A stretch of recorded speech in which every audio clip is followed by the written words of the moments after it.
சற்று முன் கிடைக்கப்பெற்ற மிக மிக முக்கியமான செய்தி ஒன்று வெளியாகி உள்ளது. திராவிட முன்னேற்ற கழகத்தின் ஆட்சி மிக மோசமாக இருக்கிறது. சென்னையில் இரகசிய படையை களம் இறக்கிய அமித்ஷா அவர்கள் உளவுத்துறை மூலமாக தற்பொழுது திமுகவிற்கு மிகப்பெரிய ஒரு நெருக்கடியே மத்திய பாஜக கொடுத்துள்ளது.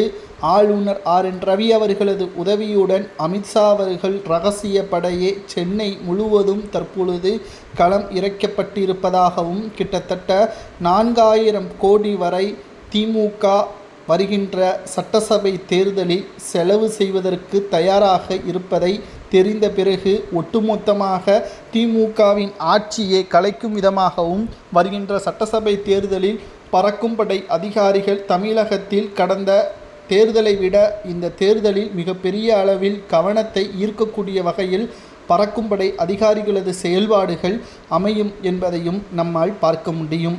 மேலும் சில முக்கியமான அமைச்சர்களது பினாமிகளையும் அமலாக்கத்துறை அதிகாரிகள் மூலமாக தற்பொழுது இந்த இரகசிய படையினர்கள் அனைத்து ஆதாரங்களையும் சேகரித்து அமலாக்கத்துறை அதிகாரிகளிடம் கொடுப்பார்கள்.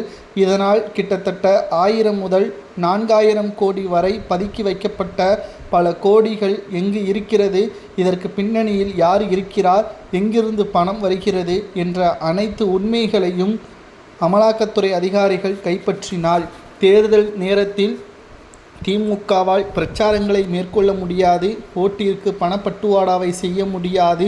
தேர்தலில் ஒட்டுமொத்தமாக திமுகவிற்கு நெருக்கடியால் திமுக டெபாசிட்டை இழக்கக்கூடிய நிலைமையையும் ஏற்படுத்தும்.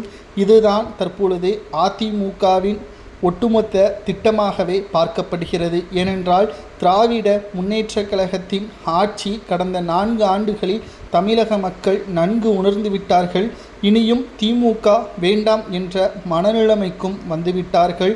மேலும் அதிமுகவின் தலைமையில் ஆட்சியை 2026இல் நிச்சயமாக எடப்பாடி பழனிசாமி அவர்கள் முதல்வராக பொறுப்பேற்பார் என்றும் இந்த இரகசிய படைகள் தெரியப்படுத்தி இருப்பதாகவும், தற்பொழுது வரை தொடர்ச்சியாக அமலாக்கத்துறை அதிகாரிகள் கடந்த சில வாரங்களாக தமிழகத்தில் நடத்தாமல் இருப்பதற்கு காரணம், தேர்தல் நெருங்கும் பொழுது ஆதாரத்துடன் அமைச்சர்களையும் அவர்களது பினாமிகளையும் கைது நடவடிக்கை மேற்கொண்டால் சுமார் 4000 கோடி வரை பணம் எங்கிருந்து வந்தது, அதன் பின்னணியில் யார் இருக்கிறார் என்பதும் தெரிய வரும்.